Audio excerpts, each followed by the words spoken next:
So my conversation with you today continues a line of research that I've been occupied with for almost a year, which I put under this name that was said in the introduction, Are You for Sale? Which is a line from a Morgan Parker poem, Welcome to the Jungle, and her book, There Are More Beautiful Things Than Beyonce. This research looks at the complicated ethics and entanglements between art making and money. And when I say money, I mean really like philanthropy funding.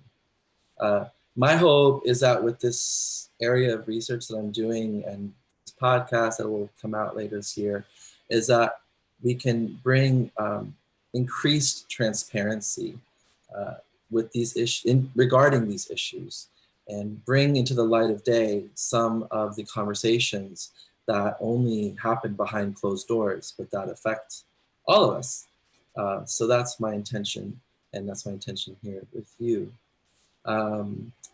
So now really I can just direct you, say directly to you, hola Maria.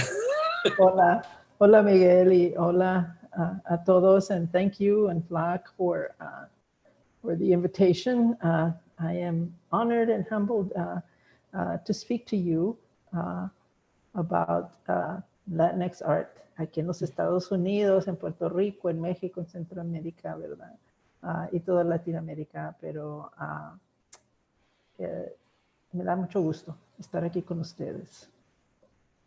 Thank you. So I'm gonna just like jump right in. I have a lot of questions, and some of them are kind of thick, so I'm hoping that that is a good thing. But maybe we can just have you start by saying how you would describe what the National Association of Latino Arts and Cultures does.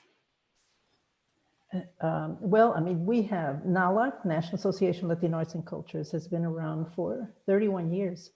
And we are grateful for the founders that came from diverse communities, Chicano, Puerto Rican, Cuban, who felt the need to create an organization that would advocate and really begin to stabilize and create more visibility for Latino art, Latinx arts and culture here in our nation. So our constituency is very multi-generational, multi-ethnic. We're an interdisciplinary community, and we work in both urban and rural areas and support artists and organizations working in all disciplines. And so I think that I would say that NALAC is a transformative organization, and we have been investing in the educational, financial, and network building here in this nation. So creating a network of Latinx artists and organizations across the nation, and always looking at how we foster sites to where community belongs, and always looking to see who is not at the table, who is not in the room, where are the gaps. And so we want to organize community, create movement, and build the capacity and the stability of the Latinx arts here in this nation.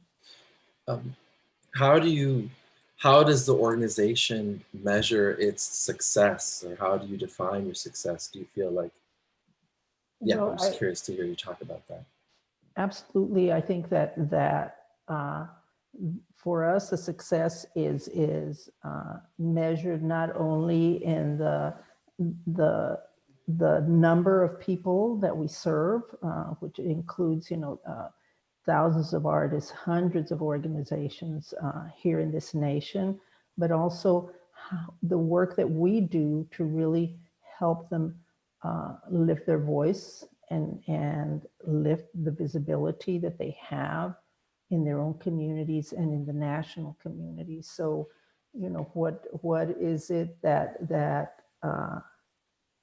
how is it that this nation and really sees Latinos here and what kind of language are they using to define us and who we are. So I think that our success is measured how we can transform and how we can overcome these barriers and really uplift the voices and the stories of our communities.